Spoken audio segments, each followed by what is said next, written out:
All right, good afternoon, everyone. I want to thank you for tuning in today for our webinar, Navigating Records, Document Retention and Compliance for Florida's new Condo and HOA statutes. So for anyone that is not familiar with the viewing features in Zoom, you can adjust the viewing options on your screen at the bottom to display all the panelists by navigating to the View options on the toolbar. You'll select the side-by-side option, and that will allow you to view all of our presenters for today. You can also submit questions at any time in the presentation by clicking on the Q&A option on the toolbar at the bottom of your screen. I've highlighted instructions on the screen right now as to how you can submit your questions. We'll also have a live question and answer session at the end of the presentation, and I will be moderating your questions. So feel free at any time in the presentation, if you have something, please type it into the chat, and then I will get it to our presenters today for them to address. Any questions that we are not able to address today, you'll also have access to our emails, to myself and Mark's email, and you can submit those questions and we'll be sure to get back to you. So again, I want to thank you for tuning in to today's webinar. My name is Eric Malloy. I am the Director of Client Relations for ACAM Property Management. And again, I'll be the moderator for today's webinar. For those of you who are not familiar with ACAM, we've been serving the needs of community associations in New York and Southeast Florida for over 40 years. Our team works with partner communities to provide property management services. This includes accounting, HR staffing, payroll, covenants enforcement, pretty much all the facets of property management that our communities would need. Education for our partner boards is a large component of what we do. So we're very happy to offer today's course for you. Our presenters for today will be Alex Argento. He's our Vice President of Operations for ACAM Southeast. And then also joining us is Mark Reed with Valency and Reed, PA. And they will be bringing you a lively discussion today on covenants for enforcement, or excuse me, on document retention, and all the things that you need to stay in touch with the new legislation. So Alex, I'm going to pass it over to you. If you'd like to introduce yourself, tell our webinar attendees a little bit about yourself, and we'll get on with the show. Thanks a million, Eric. Good afternoon, everybody. Mark, again, thanks, and we'll get to self-introductions in a minute. Again, my name's Alex Argento, and I'm Vice President of Operations here at ACAM. I've been in the building industry for almost 30 years, though I hate to admit that, and I love condos, and I'm really very, very interested in this topic today, so we can bring some, I think, tremendously valuable information that you're not going to get anywhere else to our viewers and to our communities. I mean, the landscape has dramatically shifted as of 7/1/24. Condo 3.0 has placed stringent requirements that are new, expenses, and in some cases, I think will be perceived as very onerous to many associations to comply with. And I'm excited to hear from Mark on that. So I guess the days of just come by the office and swing by and look at what we got is over. And with that, Mark, I'll let you intro and we'll get right into things. Thank you, Alex. Again, everybody, hi, I'm Mark Reed. I'm a partner at Valency and Reed. My firm has been practicing association law for well over 30 years. Myself, I've been practicing law since 2005, association law primarily since 2006, 2007, give or take. Before that, I was in the military. I was actually an officer in the Army. Also a private investigator, so I've got a wide variety of experiences here, but usually I start these seminars with a little story that has a moral to it, kind of like a motivational thing, but considering we have got a lot to go over today and this stuff is vital, I'm going to skip that. If you want the story, you can always email me or call me on Friday. I'll go over it with you. I think you'll find it entertaining and informative. But essentially, as I'm sure most of you are aware, there's a number of changes to the HOA statutes and the condo statutes last year and this year, mostly to the HOA. But there's one really vital topic here, and that's with respect to inspections of records, where the risks and penalties are now pretty severe if you mess this stuff up. So it's something you really need to pay attention to today. And I know shortly you'll know why. I'm sure most of you know that when an owner makes a request to inspect records, they have 10 days, you have 10 days to respond, provide the access. And the penalty, if you don't, is $50 a day, up to $500, presumed damages. They could prove more damages in theory, plus attorney's fees and costs.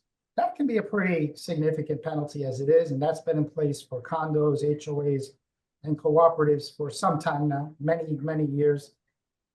However, this year, especially for condos, they revised the statutes, and it now states, quote, a director or member of the board or association or a community association manager who knowingly, willfully, and repeatedly violates paragraph 1 commits a misdemeanor of the second degree.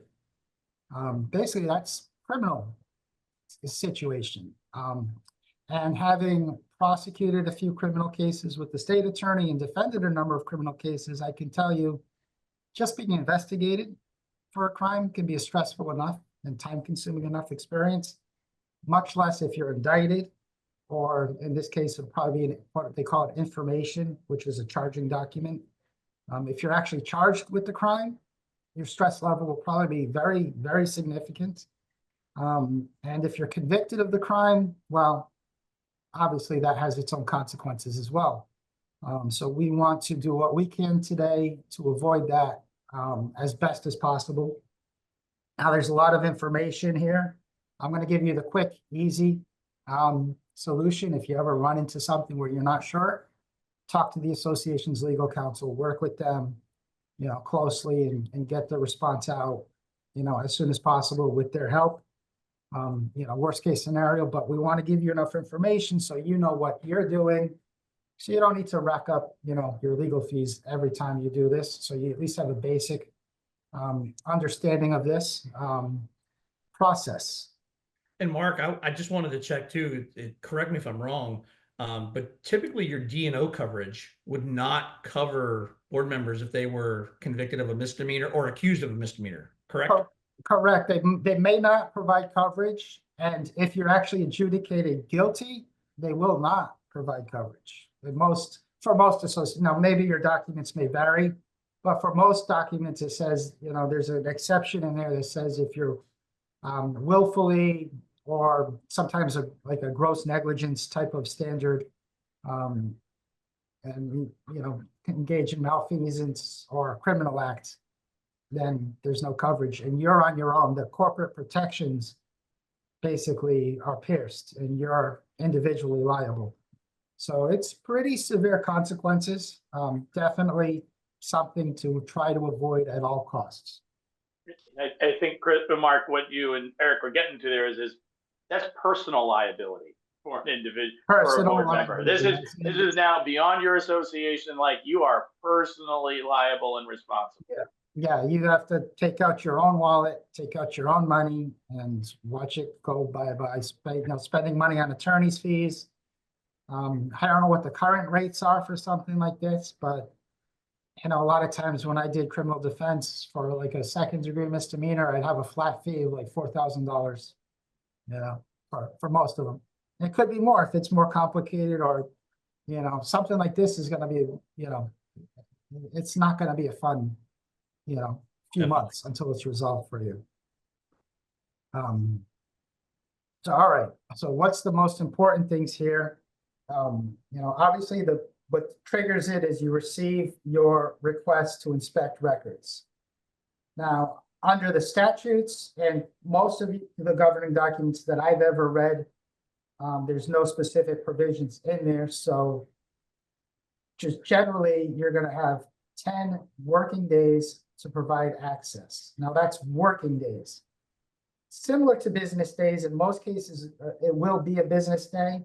But what that basically means is a working day is, hey, if your office is open full-time on a Saturday, like you have regular hours, that's a working day, so that day counts. So keep that in mind. You know, when calculating those 10 days. But otherwise, if you're not working that day, Saturdays, Sundays, holidays are not generally working days. So that can extend your time.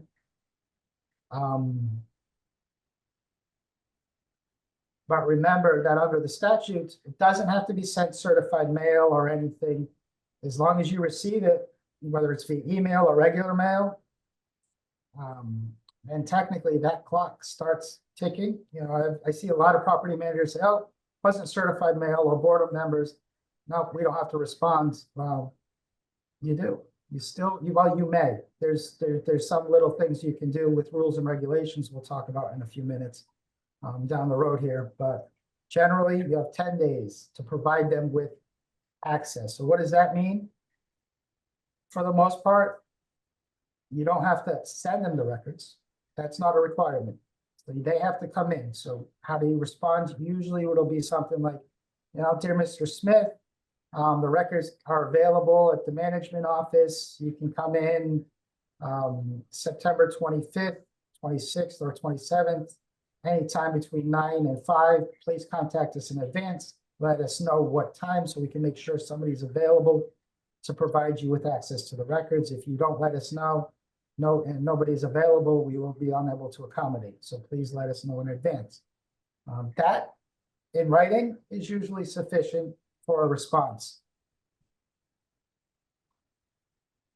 So Mark, there was a question, I'm going to paraphrase a little bit, but they're saying, what if there aren't any days where the office is open?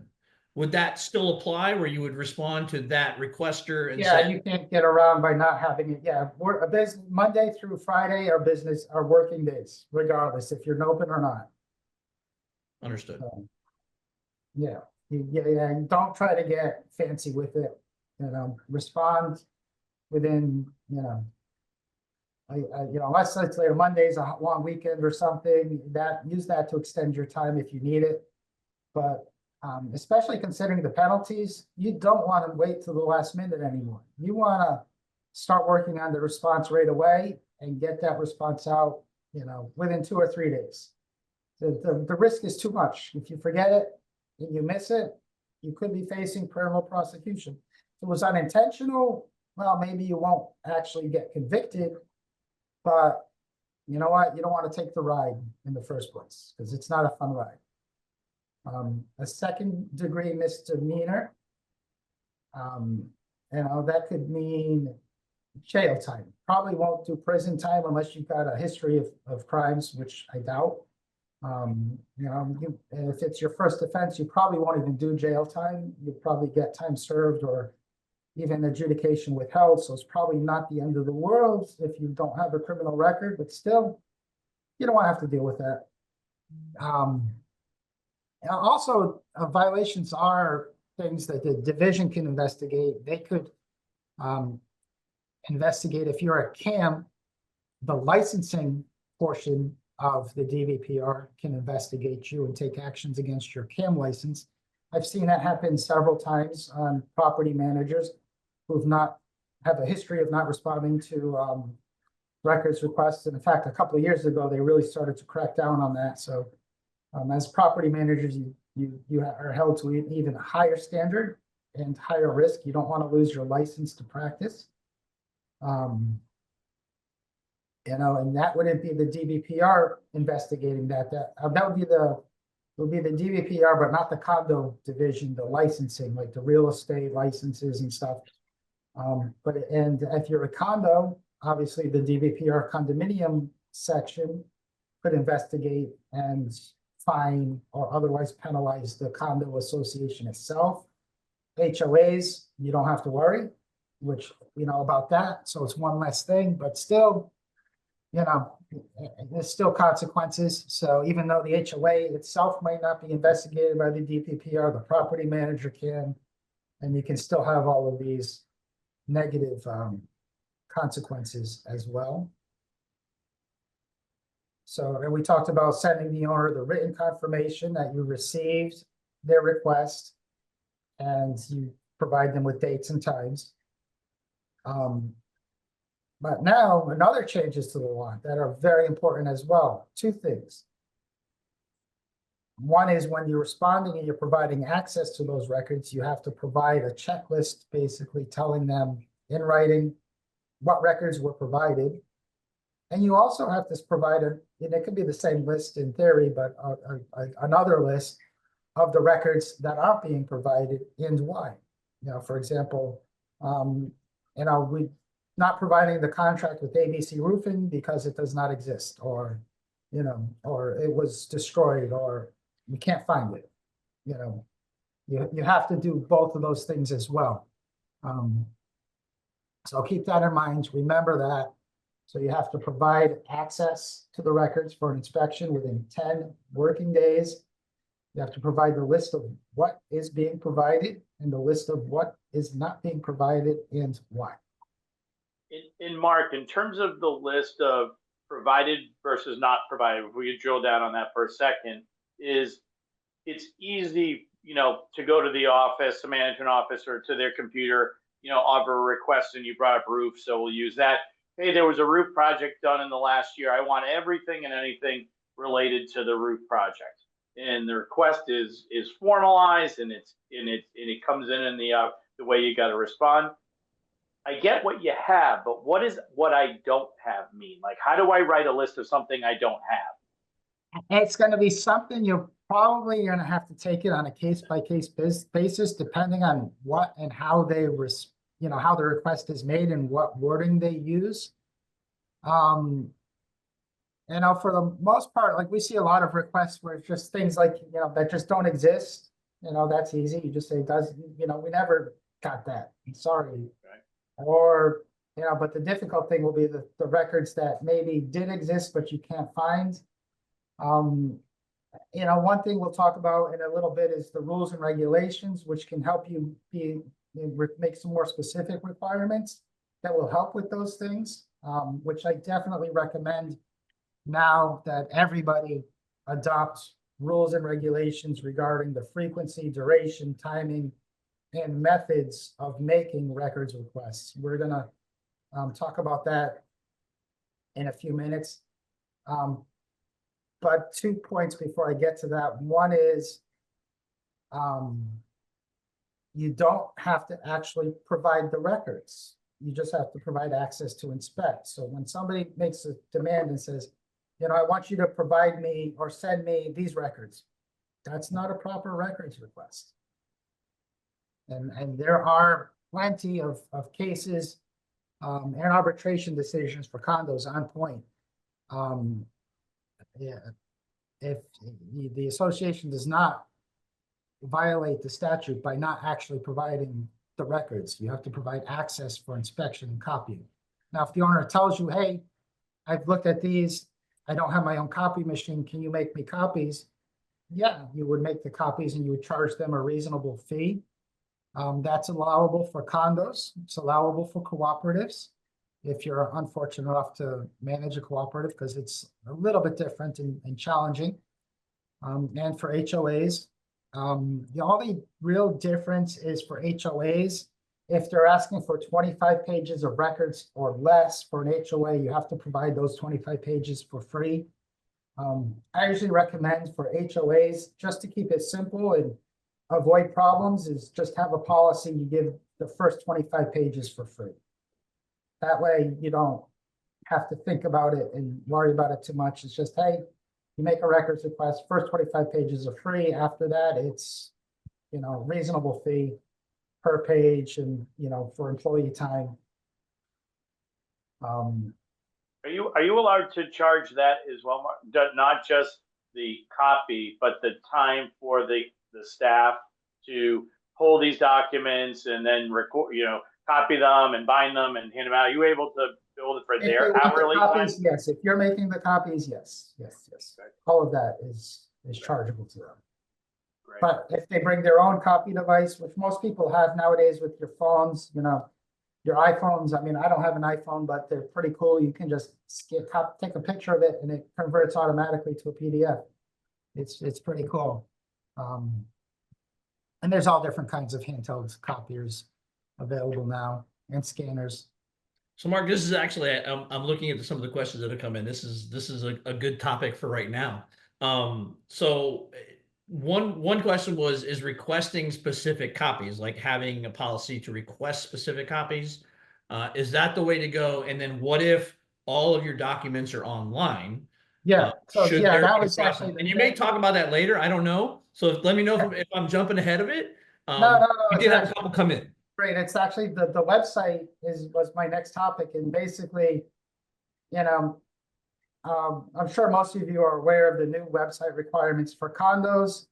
It's gonna be soon.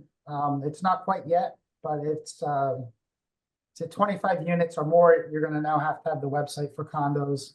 It's not quite effective yet. For HOAs, it's gonna be 100 units or more. It's still have some time to come into compliance. But you want to do that sooner rather than later. You want to get the website up, even if you're not required to, if you're a smaller condo, it's still beneficial because if you have those records on the website, then all you have to do to respond to say is, hey, go to the website. You know, all the records you're requesting are on there. That's a quick, simple, easy response. You don't have to waste employee time going through everything. So yeah, if you can get a website up for your association with a good web portal and you put as many of the records as you can available on there, it's going to make your lives much easier in the long run. So definitely recommend you do that. And then also the other thing you can do is you can adopt rules and regulations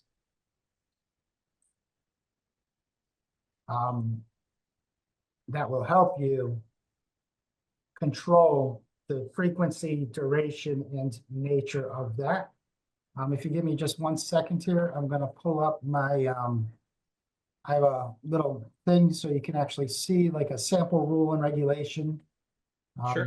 So And we while can you're doing discuss- that, I mean, I'd like to remind everyone, you know, if this is sort of the benefit, right, of working with a management company. Some of you may be in self-managed associations where you maybe don't have that resource, but if you're working with a company, say like with ACAM, we have the resources that we can assist the board in developing your website, making sure those documents are online and available, and then assisting the boards in planning and creating procedures, and I don't want to say rules, but maybe procedures and compliance to where your requests are formally covered, they're communicated correctly.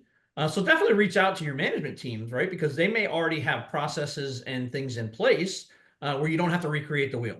It's just a simple request. Hey, what are you doing to kind of facilitate these changes? And then we can work with you in building that in and making it a standard operating procedure. Yeah, no, exactly. That's great advice, Eric. And we always recommend you do that. You know, having a good management company can make a world of a difference. So for your rules and regulations, there's a little bit of a variation between HOAs and condos, and cooperatives are pretty much exactly like condos.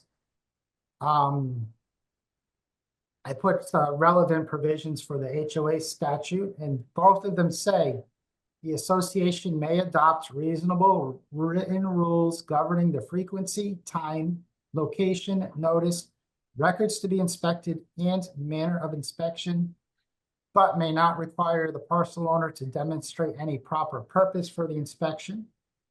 I believe everybody understands what that means. It's been a requirement for a while. State a reason or limit the right to inspect records to less than 1 8-hour business day per month. So as long as you remain within those parameters, you can establish rules and regulations for an HOA that if you put in place in writing and properly adopt them, which means a board meeting and proper, you know, all of your proper processes, use your manager or law firm team to help you with that if needed. It's always a good idea to have your rules reviewed by legal counsel to make sure you didn't make a mistake before you adopt them. And for condos, it's a little bit um, less restrictive, so you can have a little bit more leeway for a condo as far as your rules and regulations. And I put a sample rule and regulation. This would be more for a condo, I believe, than an HOA. But it's just, like I said, just a slight change for an HOA. You can't limit them to less than 8 hours, 1 8-hour day per month. So here's your sample written rule. And again, all of your rules must be in writing. They must be properly adopted by the board at a board meeting with your proper records, your minutes, your agendas. If you don't have any of that, your rules are what we call phantom rules. They may look like they're there, but they don't really exist. So you always need to be able to demonstrate that your rule is in writing and that it was properly adopted. And after this, I'll go over a couple little tips too, just a side thing that's We important. spoke about that. I don't know if you could give a little bit more, because I love the term phantom rule, because I run into this all the time. I think maybe that's a good one to explain a little bit. Yeah, I can do that now. Like basically, we see this at many associations. You hear it all the time. This has always been the way we did it. This has always been the rule. Well, that's fine, but associations are responsible for certain corporate procedures and records and maintenance like we're talking about. So for example, say you have a rule that no loud music after 10. All right, where is it in writing? Well, it's on this piece of paper. Okay, but where's the official rule that was adopted by the board? Oh, well, we don't have that. Okay, well, where's the notice of the board meeting where it was adopted? No, we don't have that. Okay, where's the minutes of the board meeting where it was adopted? Oh, we don't have that anyways. Well, that written rule that you think you're holding in your hands, like you can see now, is perfect because it's all blurry, because that's exactly what it is. It's a phantom. Something there kind of looks like it, but in reality, it's trash, So you need to make sure all of your rules are in writing and properly adopted. One of the best ways I found to do that, and also to keep your records updated too, is to have a good policy of reaffirming, reviewing, updating your rules and regulations every couple of years, maybe every 2 or 3 at a minimum. And if you're not going to change anything, you should still hold a board meeting, properly noticed, and you'll reaffirm and readopt those written rules and regulations every couple of years. And that's beneficial for 2 main reasons. One, it helps you make sure your rules are up to date. It helps make sure you have the proper record to do that. If something happens and somebody challenges the validity of the rule, with changes of board and management, maybe the records from 10 or 15 years ago with those minutes are gone, but now you only have to go back a year or 2 years. Much more likely you're going to have the records you need to support the rule. So that's one very important reason for that. And the second reason is it can help alleviate issues with selective enforcement. Once you reaffirm and ratify those rules, in a lot of circumstances, I won't say all of them, but most of them, you are effectively resetting the rule and taking care of any issues of prior non-enforcement of it. For example, not picking up after your dogs. Hey, you've never enforced it. You reaffirmed it now, and you start enforcing it. Somebody complains, well, you weren't enforcing it back then. Well, yeah, but we reaffirmed it, and now we're enforcing it against everybody. So it's got 2 really good benefits for you. So we definitely recommend you do that. I think yeah, Mark, I think it's great because I know we want to get to some other really important topics like retention and emailing and the like, but just to go back for a quick second on the rule that you shared and for both HOAs and condos, and certainly anyone could reach out to Eric and we'll get you a copy of what's there. is that this is totally within the statute to set parameters around how people are going to make a records request. So, you know, for someone who likes to send you a letter every week or every day to the office, I think these rules are really an awesome way for you to try to protect just your own staff's time, you know, and your wasted time. So these are really helpful. Yeah, no, definitely 100%. You know, this is really the main reason you want to do this is to prevent abusive requests, because we see that a lot. And those are the ones that are going to come back to bite you, because you're going to get frustrated. And, you know, John Smith, this is the 5th records request he's made this week. I'm going to go crazy here. You know what? Yeah, that's when you make your mistakes. That's, you know, when we can't afford mistakes anymore. Not on this. No, So these that's are helpful great. in that regard. Excellent. So So let's you know, keep pushing forward. Yeah, so the first part of this rule is pretty straightforward. All the records shall be maintained. Well, is it an on-site office? Is it the management office? You'll adjust that accordingly where you maintain your records. Remember when I said under the statutes, any means of submitting the request is acceptable as long as you receive it. Well, you could have a rule dictating the manner and means of how it's going to be received. So, for example, in this rule, the request must be made in writing via certified mail to, and then where do they send it? And we put in here, the request must specify which records are being sought for the purpose of inspection and or copying. So that helps you make sure their request is specific enough.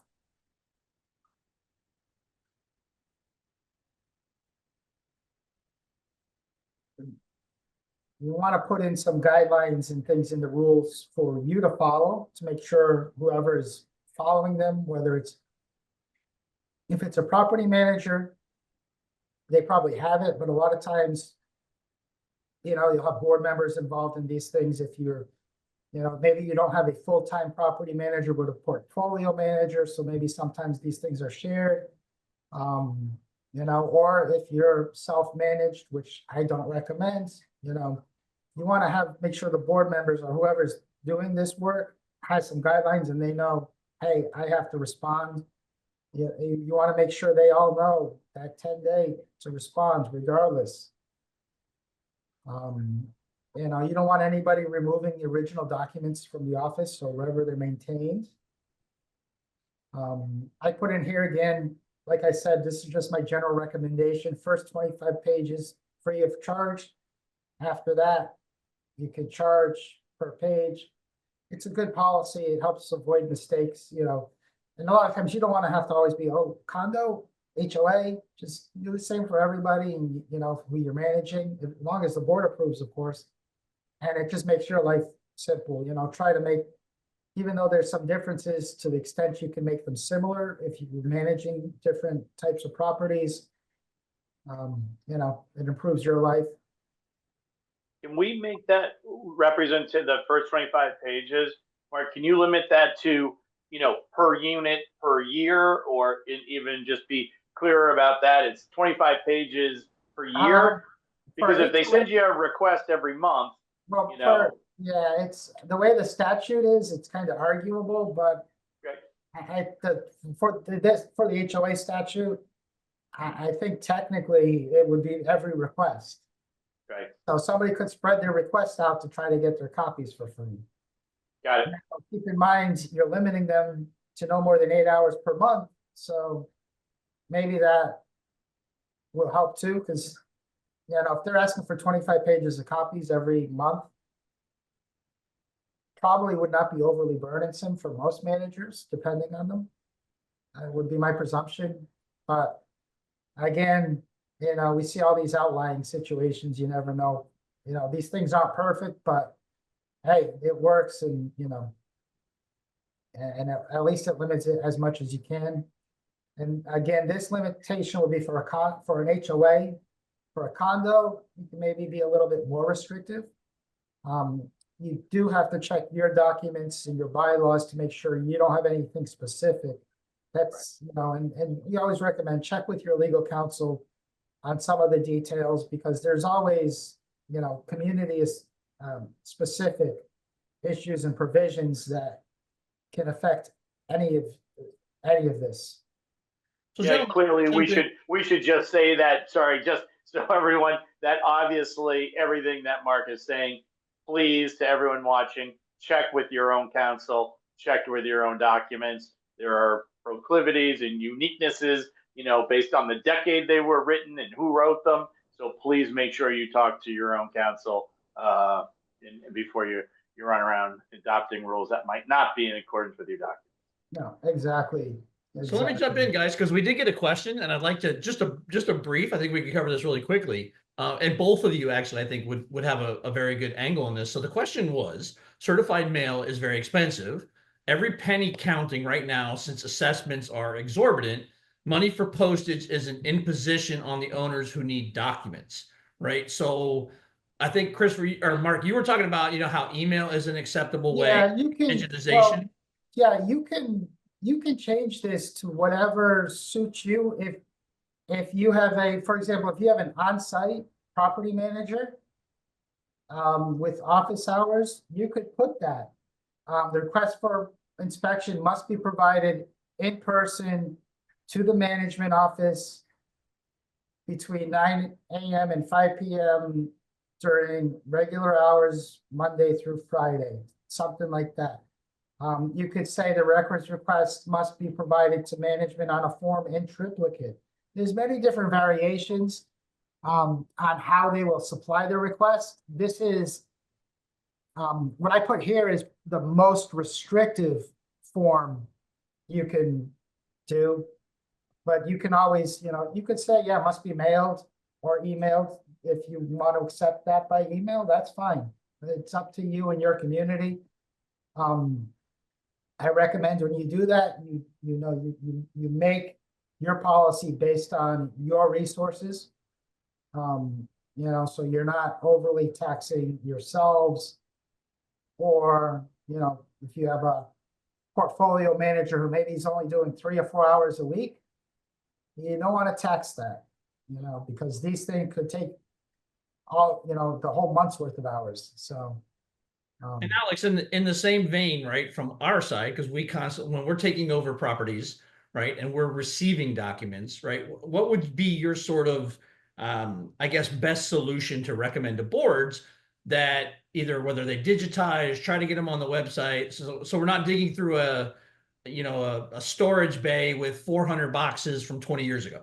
This is a unique problem, and I think, again, Mark, we talked about this in prep, is that, Eric, for us, electronic is best, right? You can share it with everyone. Everyone sees the same thing. They have access to it. If you have a mobile app, for your community, you can see it anywhere on a smartphone or on a tablet. Certainly website access, sort of anywhere in the world. We have a lot of snowbirds. We have people that are out of state for a long time. You may have someone on site, but you're in Michigan, and you need something. So we are going through that very, very regularly. And I think that Mark, that really leads right into sort of the records retention policy, because to exactly your point earlier is it's easy for us to create a list of what we have. It's really what we don't have, or what is it we've made a reasonable person's effort to go get, that we needed to go get and we haven't got there yet, that we needed to provide or not provide on the list. So Eric, it's a detailed question, and every community is going to handle that differently, but it's a huge lift of just time, just hours of time of an individual inputting, saving, documenting, and putting on a searchable list in a way where you can go grab it again. It's a tremendous amount of work. Yeah, no, definitely. That's really good advice. Yeah. So what would you recommend then, as far as like, because we're talking about this, so the records that typically would be requested, what would be maybe the categories that are required under the new statutes to be indefinitely kept, the 7-year, and then possibly like a short term? Yeah, well, there's for For that, yeah, there's, let me just finish this one thing first, Yep, and then yep, we'll sure. move on to that. Just the last thing as far as the rules, certified written inquiries, those are basically written questions. Under the statutes for condos and HOAs and cooperatives, owners can send you written questions. And if they send them via certified mail, you have to answer them. When you do your rules, you can limit those as well. You don't want to get, a bunch of abusive questions that you're spending, your resources and time and maybe even attorney's fees. So you want to limit that as well when you do your rules. But I'm going to stop the screen sharing here, so it's going to be a little easier for me. So yeah, as far as records retentions, there's basically 3 categories of records. So try to remember it that way. There's records that need to be maintained indefinitely. There's records that need to be maintained for 7 years. And there's records that need to be maintained for 1 year. Now, again, check your governing documents for specific requirements, because sometimes I've seen that in some of the documents. It's not common, but they are there sometimes, and they can come back and bite you if you're supposed to maintain something that you're not. But I always tell my clients, even though you're not necessarily required to maintain it for a year, over a year or 7 years, sometimes these records, you may still end up needing them.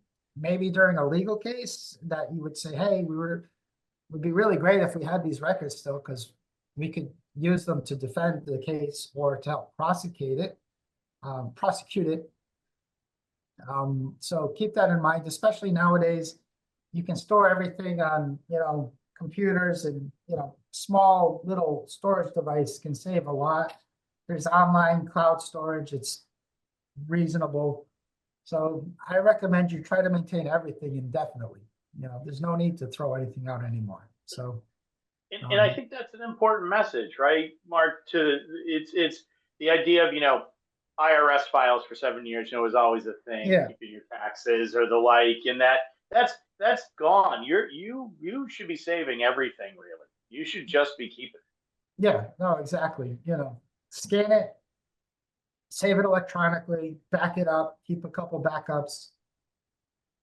Something happens, hey, that's, you do the best you can. Yep. But the first topic I would like to talk about with respect to records is something that usually comes back to bite most associations. It's emails. Now, I'm sure most of you are aware you're allowed to discuss things a little bit via email. You have to be careful, but you can communicate via email. It can still cross the line to becoming a board meeting if you're not careful. But the most important thing, though, is to remember that, first of all, having done some criminal defense work and prosecution work, I always tell my clients, what the police say when they arrest you also applies for you as board members and property managers. Anything you say or do could potentially be used against you. That is especially true if it's in writing. Hey, here's an email where you said some not so good things, and now it's coming out in court.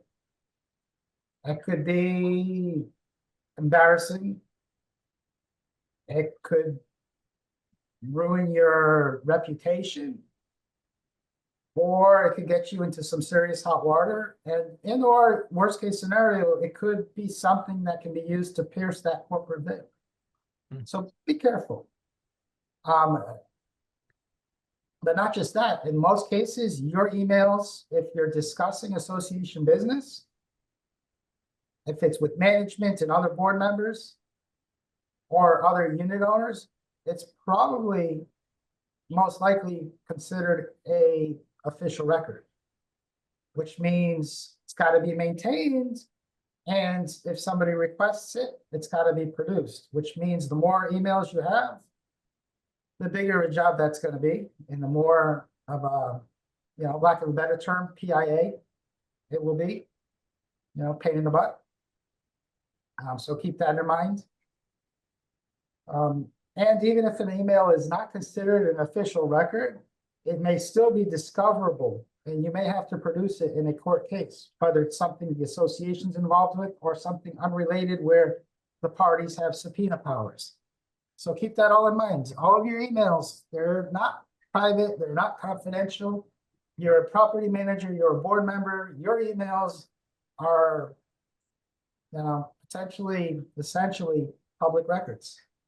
So Mark, Yeah, I think that's that's a really important point. And Eric, I was going to go back to sort of our new communities and people coming on, and especially now as we really have, I think, moved almost all the way to an electronic age where almost everybody, communicates, via email. My 96-year-old grandmother is awesome on TikTok. So I know she can send an email, but they're not private. They're not confidential. They're not a discussion between you and someone else. They're not privileged in any way, generally. And again, not speaking as an attorney, but I think this is one place where we do see real foot faults in bear traps of associations falling into, where there's voluminous email correspondence over a topic or an issue, but there's no meeting minutes, there's no board meetings about it. Everything's between, the manager and Mr. and Mrs. It's very difficult. So we can't stress enough how emails should be direct, deliberate, about on point, on topic, and be very clear. Yeah, my recommendation for emails is to, as much as you can, stick to procedural, scheduling, and executive issues. And I'll explain what each of those categories are. Procedural, and scheduling. Hey, we gotta do this. Do we need a board meeting for this? Or can we just do it? That's procedural. Or, hey, we want to do a board meeting, but what notice do we do for this type of meeting? It's a budget meeting, or something. Procedural questions. Scheduling. Hey, guys, we need to approve this roof contract. Let's hold a board meeting next week. What days are you available?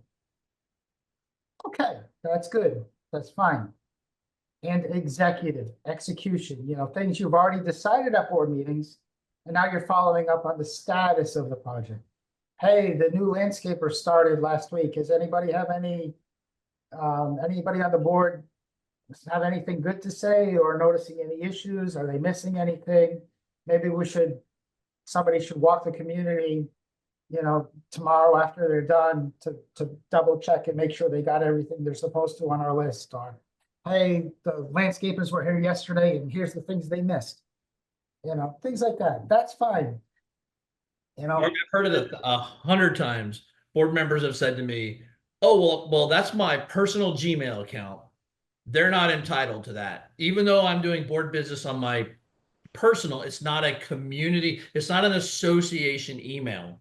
So they can't get that. And I'm by what you're telling me today, and the way I've understood it is, no, it doesn't matter if it's your Gmail or your AOL. If you're discussing community business, someone files a record request, they will get your personal emails. And again, that's just with respect to the records. If that's what makes it official record. But even your personal emails, your emails with your wife or your sister or your cousin, if they're deemed relevant, or the discovery standard in civil litigation in Florida is anything that could lead to relevant evidence is discoverable. So there's a possibility something you discussed with your spouse or your friend or your neighbor is related to a case or an issue in the case, an evidence in the case, which basically means your private emails could be subpoenaed. You could have to sit down in front of a court reporter on the camera, just like I'm doing right now, with an attorney sitting there, asking you questions. So, Mr. Smith, we asked you to provide all of your emails for this time period. I don't see any emails with your wife. You're married, right? You never email your wife? Are you sure? Okay, let's subpoena your wife too to find out. Let's check her emails. Oh, she works here. This is her email. She does her email from, she works at Nova. Ah, good. I send a subpoena to Nova. I got all your emails, and then it's even worse because now I got them in hand and I'm just, Mr. Smith, we asked you for all the emails between you and your wife. You didn't provide any, right? No, you don't have any? And then it will lock you in to you saying no, and then say, well, but Nova sent us this email here. And you just said there was none. So were you lying or just mistaken? Oh, but what about this email? So when you said there's no emails between you and your wife, are you sure that's correct? It can embarrass you. That's what we lawyers love to do. Well, it's also beyond sort of embarrassed. It's also one of these things where we're trying to really, help people be informed and be educated and understand that email's not private and it's not a way to just disparage or think you said something, on the playground where no one's hearing. That's just not accurate. And we're trying to protect you to keep you from getting into that in the first place. Exactly. So remember, just very careful with your emails. Yeah, and Mark, just to follow up that real quick, does texting fall into the same category in your opinion? Yes. So I tell my clients, don't text. Don't. Right. Don't. So, Scheduling, okay, but nothing else. Only scheduling. That's it. Yeah. The idea of conducting business should be avoided in text. Yes. Yep. It's So we did have a I know question. it's convenient, we all do it, but it's risky. Does it help then if the board members would have a separate email? Because this came in a question. If a board member had a separate email with the association's name as part of the address and use that only for board business? Yeah, that's highly recommended, you don't want to mix your personal emails with association stuff at all. And then also too, we had another quick one. So if an announcement of a board of directors meeting, and I'm assuming by what they're saying here, if it's emailed, an emailed announcement, should that have a copy of any contracts attached to it that would be discussed and voted on as part of the agenda? Yes. Okay, beautiful. Yeah, Great question. anything that you're voting on, if you're conducting association business, right, Mark? The idea of if you're going to vote on a landscaping contract or the new pool contract, not only do you have to show the contract, the membership has a right to ask questions about it. Again, you get to still do association business, but you should share that with everyone.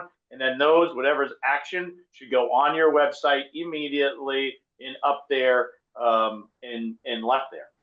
Yeah, no, exactly.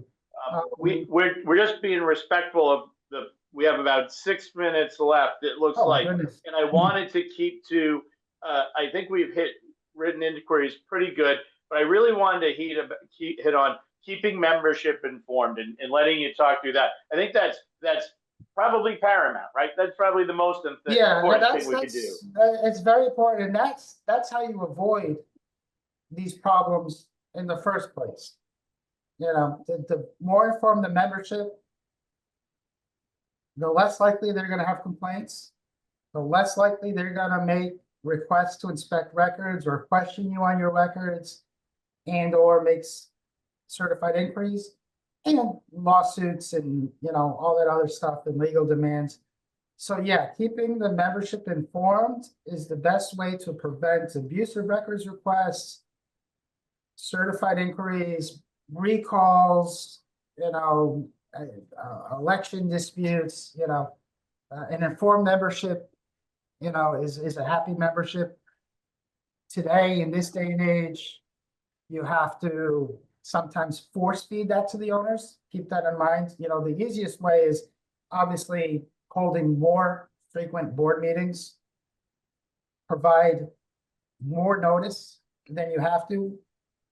48 hours is generally the minimum notice, but nothing that says, hey, you already know you're going to hold a board meeting next Friday. Why not put the notice up now?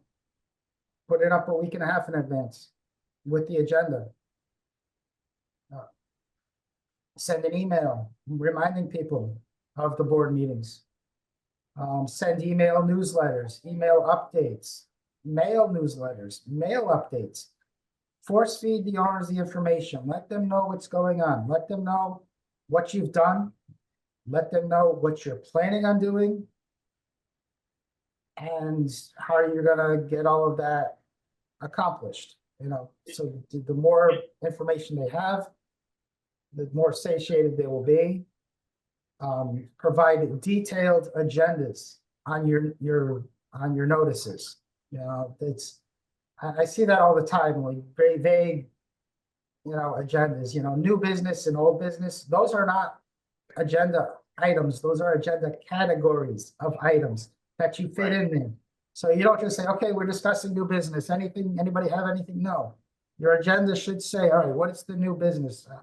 We want a new landscaping contract. Okay, that's first, or old business. What is the old business you're discussing?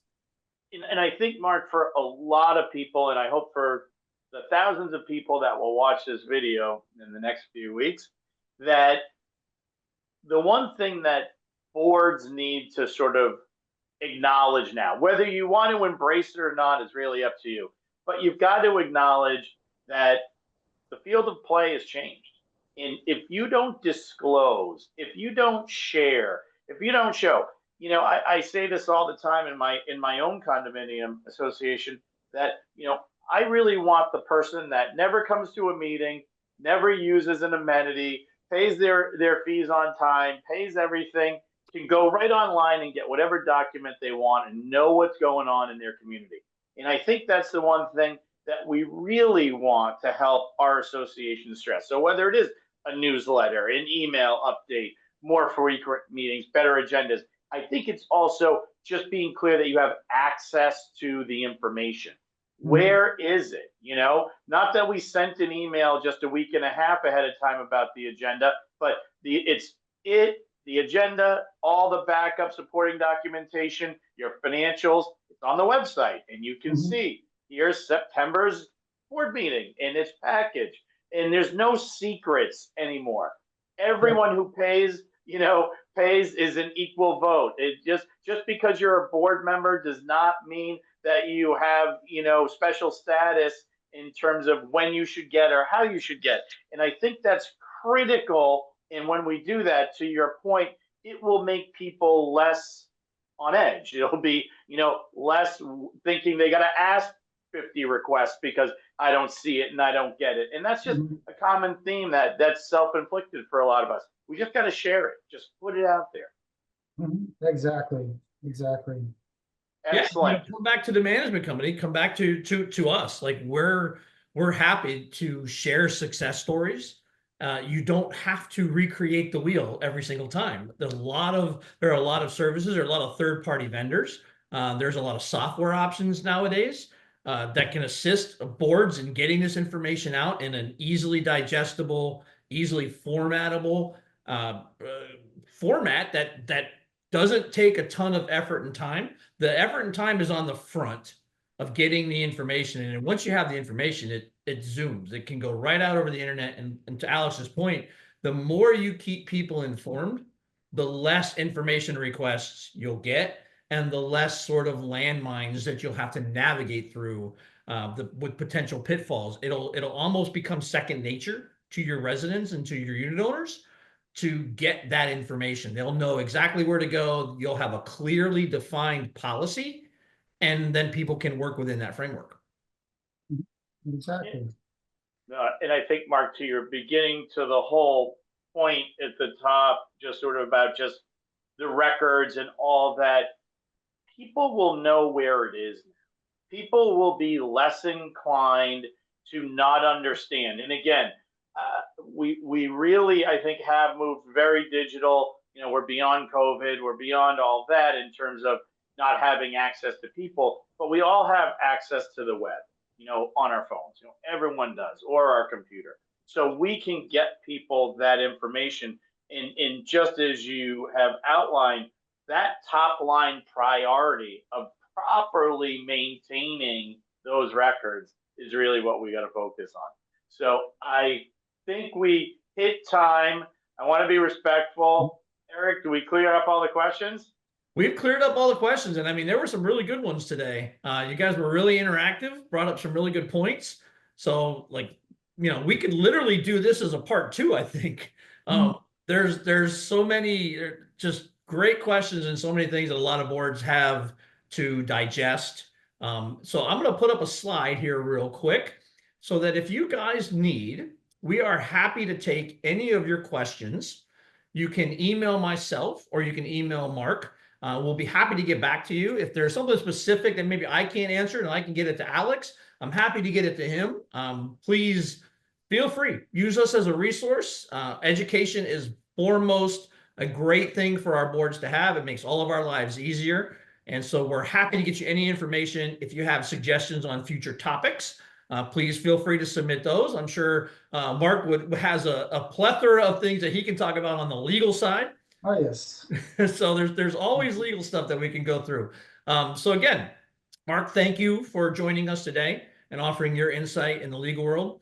Alex, great on your side too. Thank you for joining us. And thank you everyone for stopping by and sharing your afternoon with us. On behalf of myself, thank you everyone for joining. Alex? Thank you so much, everybody. We really appreciate it. And again, reach out. We love answering questions. We are here to help. Thanks, everybody. Have a great day. Thank you, everybody.